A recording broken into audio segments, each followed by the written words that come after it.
Et finalement aussi, et ça c'est plus lié disons à Bitpanda, c'est qu'il y a un vrai effort dans le marché des cryptos de créer des plateformes qui sont accessibles même en termes d'UX en fait. Et ça c'est une grosse obsession chez Bitpanda, c'était de créer une plateforme qui soit facile à utiliser et aussi adaptée pour les personnes qui n'ont pas nécessairement investi dans le passé. Moi je peux te dire que par exemple quand j'ai rejoint Bloomberg, on avait un training de 4 mois pour apprendre à utiliser la plateforme vraiment et en tirer le maximum.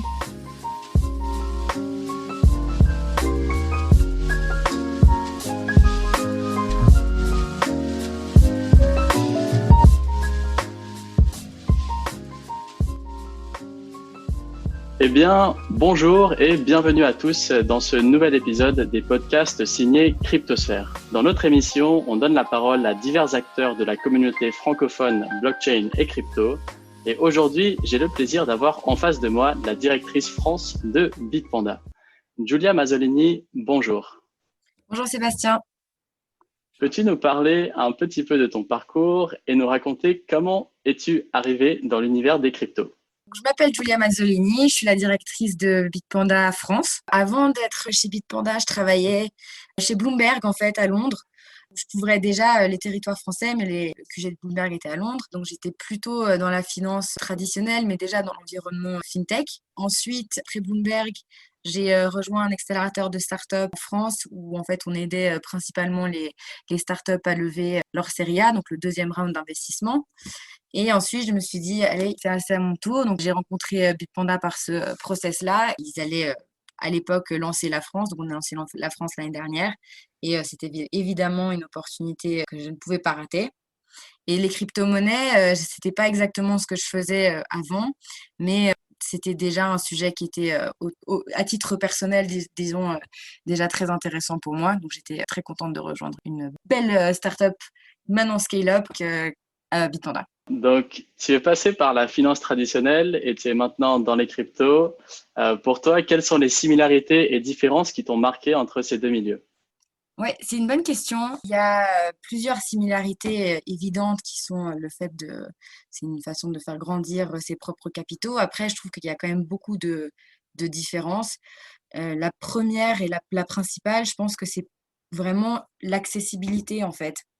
Parce que dans les marchés financiers traditionnels, ce qui m'avait beaucoup marqué, moi, à l'époque, c'était déjà, je sortais de l'université, donc j'avais pas beaucoup de moyens. Et si je voulais, moi, commencer à investir à titre personnel, il fallait que je débloque déjà des budgets qui étaient importants, ce qui était difficile pour moi. Alors qu'avec les crypto-monnaies, en fait, on peut commencer vraiment à investir à partir d'1 euro.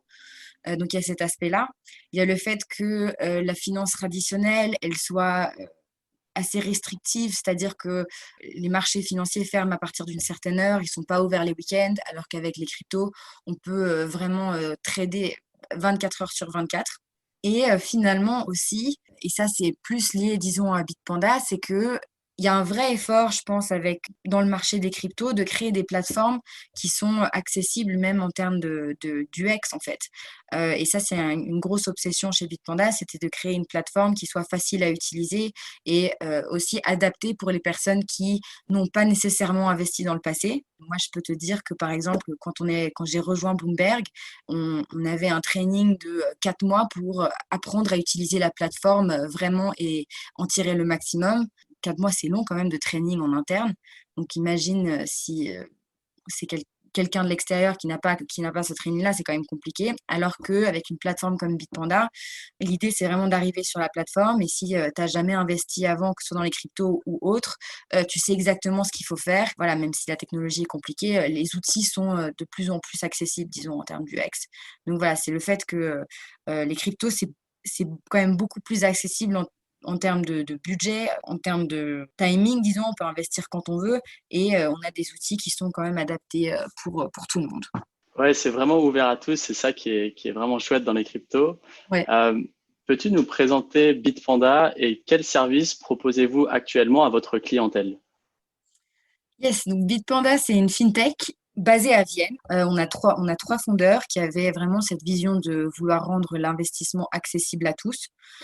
Donc, comme je te disais, créer une plateforme qui soit vraiment facile à utiliser et adapté aussi pour ceux qui n'ont pas nécessairement investi dans le passé.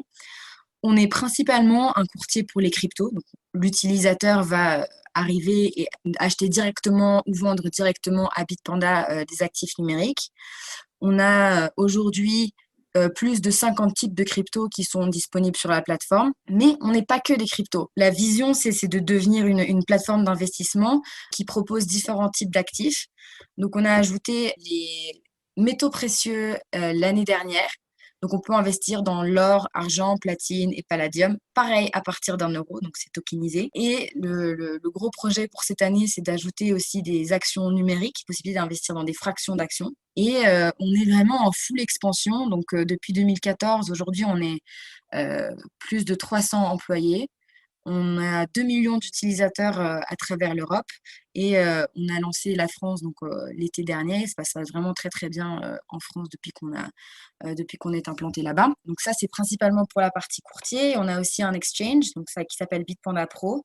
Donc ça, c'était une plateforme qui a été conçue plus pour des personnes un peu plus expérimentées avec le trading et qui avaient envie de potentiellement trader des volumes un peu plus importants. On est vraiment en full expansion et la France fait partie des premiers pays qu'on a lancés. Et là, cette année, beaucoup, beaucoup de pays dans lesquels on va être officiellement implanté et là où on va vraiment créer des équipes. D'accord, ouais, c'est assez beau de vous voir en full expansion. Aujourd'hui, vous êtes la plateforme leader européenne de trading d'actifs numériques. Quelle est votre recette de succès? Je pense que ce qui fait la particularité de Bitpanda, c'est que depuis le début, on se soucie vraiment des envies et des besoins de l'utilisateur.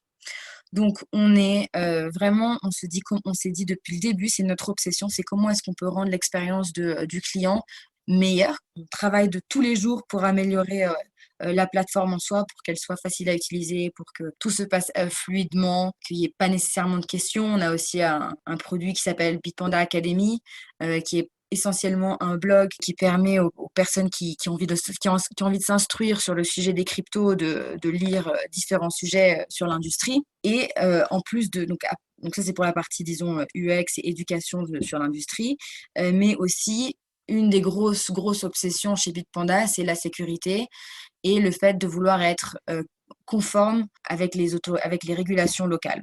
Donc, pour te donner un exemple, depuis 2 ans déjà, on est régulé par le FMA, c'est l'équivalent de l'AMF en Autriche. Et depuis décembre 2020, on a aussi obtenu le statut PSAN en France.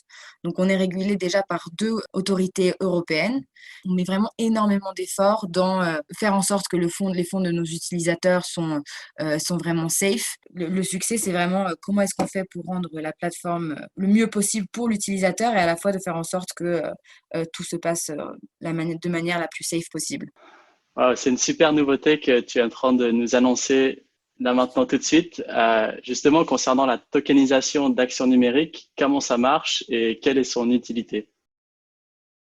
Puisque le produit n'est pas encore live, je ne vais pas trop rentrer dans les détails parce que pour l'instant, on n'a pas encore de date exacte pour la sortie des actions. Ce que je peux te dire, c'est que comment ça marche? L'essence du produit, c'est pouvoir acheter des fractions d'un actif. Donc, comme ce que je disais au début, aujourd'hui, si on veut acheter une action Tesla sur les marchés, sur les marchés financiers traditionnels, il faut acheter une action entière. Et aujourd'hui, le prix d'une action Tesla, elle est de plus de $600. Si on n'a pas envie de dépenser une telle somme, mais qu'on veut quand même investir dans l'action, aujourd'hui, c'est assez limité en termes d'options. Donc, ce qu'on va faire, c'est qu'on va pouvoir investir dans une société comme Tesla à partir de 1 euro. Donc, tu pourras investir 1 euro dans une action Tesla ou autre, hein, d'ailleurs. Et l'idée, c'est qu'on va commencer par une petite liste d'actions.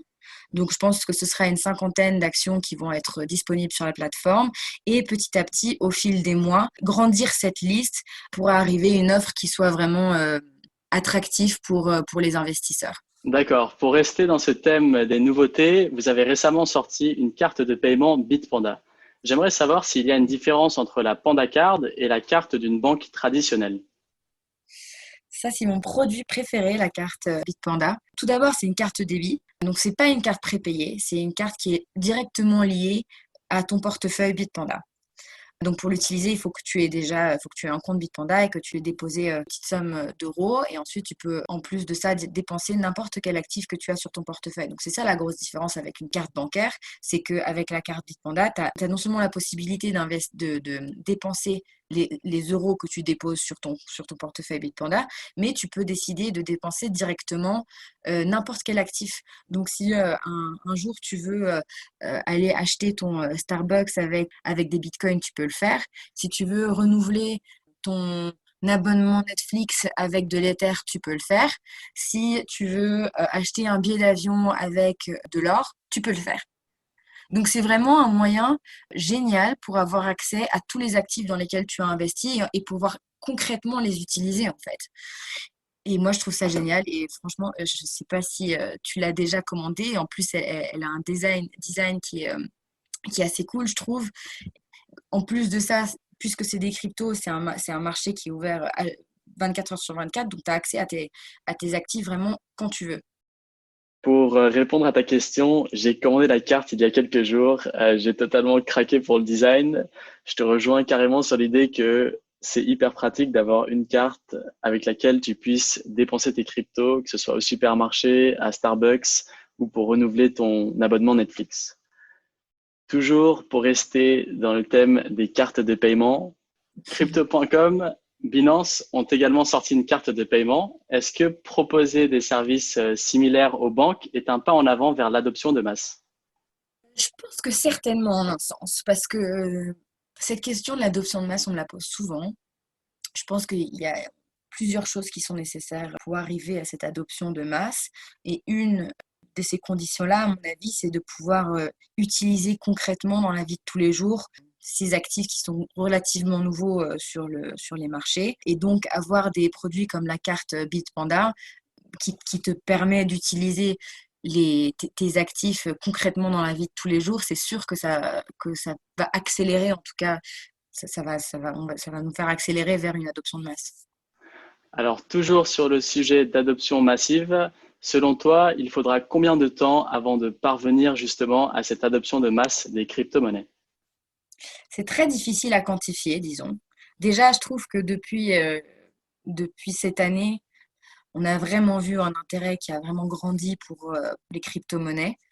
Et je pense que c'est pas un effet de hype ou de spéculation comme ça avait été le cas en 2017. Je pense que là, il y a certaines choses qui font que le marché se solidifie vraiment.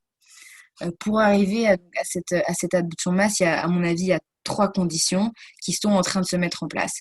Donc la première, c'est d'avoir des outils qui à la fois sont accessibles en termes d'utilisation, comme la plateforme Bitpanda par exemple, mais aussi avoir des outils qui permettent d'utiliser les cryptoactifs concrètement dans la vie de tous les jours, comme la carte Bitpanda.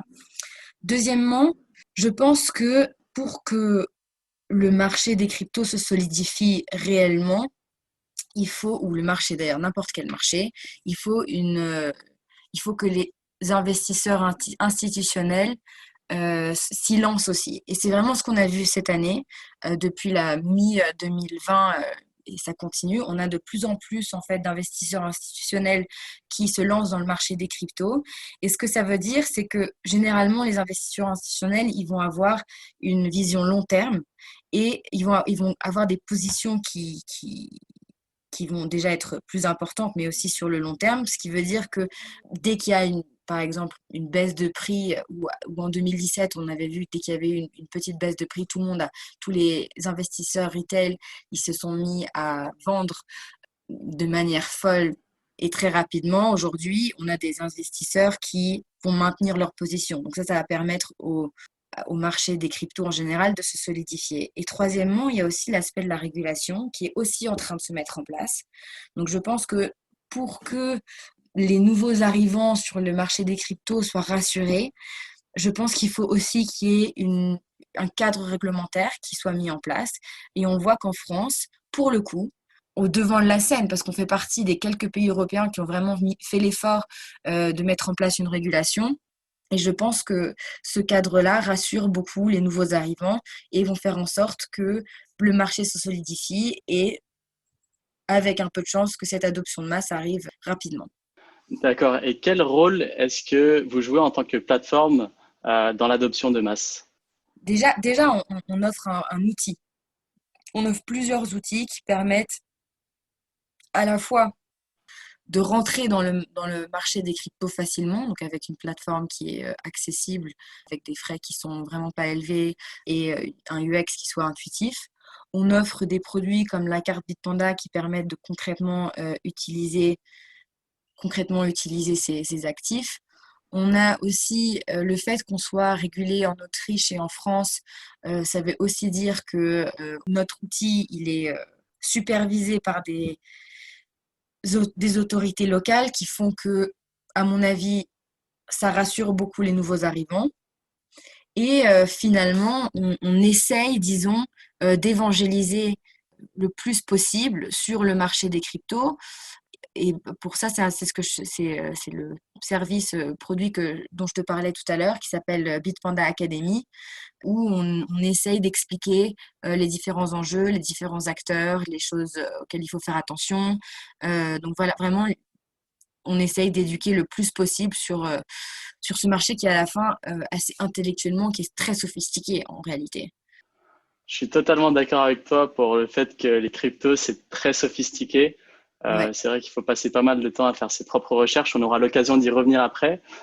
Une question un peu plus locale, géographiquement parlant. En tant que directrice France de Bitpanda, je pense que tu es bien placée pour y répondre. Est-ce que le territoire français est actuellement crypto-friendly? Je pense qu'il est en train de le devenir. Déjà, en fait, il y a un peu un paradoxe, je trouve, en France, c'est il y a un gros gap, en fait, entre le high level et, disons, le low level. Donc, on a, à la, f- dans un sens, je pense que, en termes d'adoption de masse, donc ce qu'on disait tout à l'heure, les Français ont moins confiance dans le marché des cryptos que, par exemple, dans des pays comme l'Italie ou l'Espagne, où l'adoption de crypto est beaucoup plus élevée. Donc, pour te donner des exemples concrets, en France, on a entre 4 et 6% de la population française qui détiennent des cryptos. En Italie, c'est proche de 10% et en Espagne aussi. Il y a, je pense, en France en tout cas, chez l'investisseur retail ou nous tous, une crainte encore vis-à-vis l'industrie. Après, de l'autre côté, on est un des seuls pays en Europe qui ont mis en place un cadre réglementaire pour encadrer les cryptos. Donc, il y a une loi, il y a une organisation, il y a l'AMF qui se penche vraiment la question des crypto-monnaies. Donc, on sent vraiment qu'il y a une volonté de comprendre et donner une place aux crypto-monnaies dans le monde financier. Mais voilà, je pense que puisqu'on a cette loi, ça a aussi accéléré certaines choses dans la mentalité des Français. Et je pense qu'on va devenir de plus en plus crypto-friendly. D'accord, ouais, c'est assez intéressant ce que tu dis sur la mentalité des Français. Peut-être qu'un frein à l'adoption de masse pourrait être que, aux yeux de certaines personnes, le Bitcoin peut parfois être vu comme un moyen de blanchir de l'argent. Donc, Mm. ma question est la suivante. Quelles mesures sont mises en place par Bitpanda pour lutter contre cela et sont-elles efficaces? On a vraiment fait l'effort d'être régulé, en tout cas le plus possible en Europe. Donc, comme je t'ai dit, on est régulé en Autriche, on est régulé en France, et on va faire la même chose en Allemagne. Et dans n'importe quel pays dans lequel on va être implanté, on fait l'effort d'être compliant avec les régulations locales. Et ça, pour le coup, tu vois, ça demande beaucoup déjà d'argent, parce qu'il faut embaucher une équipe légale qui s'occupe full-time du dossier. Ça demande du temps. Ça demande beaucoup de ressources de la part de différentes équipes. Donc, je peux te dire que ces régulations qui sont mises en place, elles ont été créées pour lutter contre le blanchiment d'argent. Donc, le fait d'être supervisé par deux autorités locales font que vraiment, on essaie vraiment de faire les choses bien et tout est assez supervisé. Précédemment, tu parles justement de l'arrivée des institutionnels et dans le média 21 millions, tu t'es déjà exprimé à ce sujet. Est-ce que tu peux nous en dire un peu plus? Ce qu'on a vu cette année, je pense depuis mi-2020, et on lit tous les mêmes news, il y a de plus en plus d'institutionnels qui se lancent dans le marché des cryptos. Je pense à la fois par peur d'inflation qui risque d'arriver suite à la pandémie, mais pour d'autres raisons aussi. Par exemple, le fait que les crypto-monnaies deviennent le marché des crypto-monnaies se solidifie, donc ça devient vraiment un actif qui est, je pense, intéressant.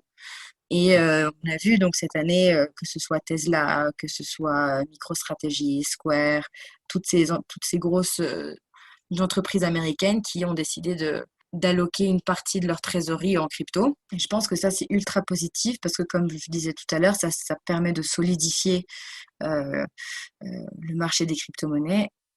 C'est principalement du Bitcoin pour l'instant, mais c'est pas dit que ça reste comme ça.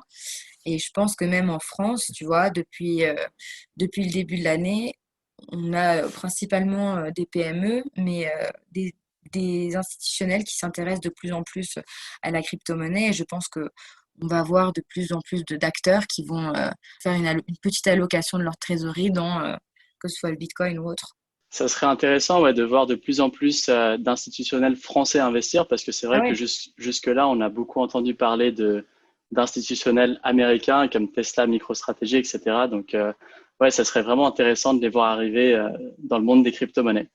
Bah, je peux te dire que déjà, nous, on est assez sollicités même par des acteurs français déjà, pour en tout cas commencer à avoir des informations, voir, je pense que de leur part, ils ont besoin de faire une petite roadmap, quels sont les différents acteurs et quels sont les différents avantages et les risques. Mais en tout cas, nous, on est sollicités et on fait beaucoup de travail pour expliquer les enjeux des crypto-monnaies et comment est-ce que ça pourrait se passer sur une plateforme comme Bitpanda. J'ai une question. Donc, l'Union européenne travaille à présent sur un projet de monnaie digitale de banque centrale. Est-ce que c'est une bonne nouvelle pour les acteurs comme vous, Bitpanda? Oui, parce que, encore une fois, ça montre que même la Commission européenne, même au niveau européen, on se pose vraiment la question de quelle place les crypto-monnaies vont avoir dans notre vie. Et ça, c'est très positif. Je pense que si on avait eu cette discussion il y a 5 ans, ça aurait été inimaginable. Alors qu'aujourd'hui, même au niveau européen, euh, on se pose vraiment la question et je pense que c'est clairement une très bonne nouvelle parce que ça, en quelque sorte, ça légitimise la place des crypto-monnaies euh, dans notre monde. Et en plus de ça, je pense que à côté, que ce soit en Asie ou aux États-Unis, ils ont beaucoup d'avance sur nous là-dessus. Donc, c'est important que on rate pas le train, tu vois. Ouais, c'est ça, il faudrait pas rater le train, tout à fait. Une dernière question pour clôturer ce podcast, une question qu'on aime bien poser à nos invités car c'est si important en crypto. Comment fais-tu tes propres recherches et quelles sont tes sources d'inspiration? Mais nous, on a donc, comme je te disais, on a une équipe qui s'occupe du blog, donc de Bitpanda Academy. À titre perso, je pense qu'on lit tous les mêmes choses. On essaye vous faites un super travail, d'ailleurs, bravo, pour éduquer que ce soit les étudiants autour de vous, mais je suis sûre que vous êtes écoutés par d'autres aussi. Donc, il y a de plus en plus de sources, que ce soit écrit ou podcast ou événements. Bon, cette année, avec les événements, c'était un peu chaud, mais il y a quand même eu beaucoup d'événements qui se sont passés virtuellement et avec du super contenu. Ma priorité, c'est de principalement suivre ce qui se passe en France et au niveau européen, mais évidemment, pour lire tout ce qui est des nouveautés, du côté américain et asiatique aussi, c'est très intéressant. Et donc, il y a de plus en plus de sources. Et si vous voulez aller check out ce qu'on fait sur Bitpanda Academy et nous donner du feedback, ce serait aussi très utile. D'accord, on n'y manquera pas. Merci beaucoup, Julia, d'avoir accepté notre invitation. Ouais, merci à vous. Merci beaucoup. Eh bien, ce podcast touche à sa fin. Un grand merci à tous de nous avoir écoutés. N'oubliez surtout pas de faire vos propres recherches et je vous invite également à suivre les aventures Cryptosphère sur nos comptes LinkedIn et Twitter. Dans le Crypto Paper numéro 6, nous avons rédigé un article sur les exchanges qui pourrait vous intéresser. Sur ce, messieurs, dames, excellente journée à vous tous et rendez-vous pour le prochain épisode.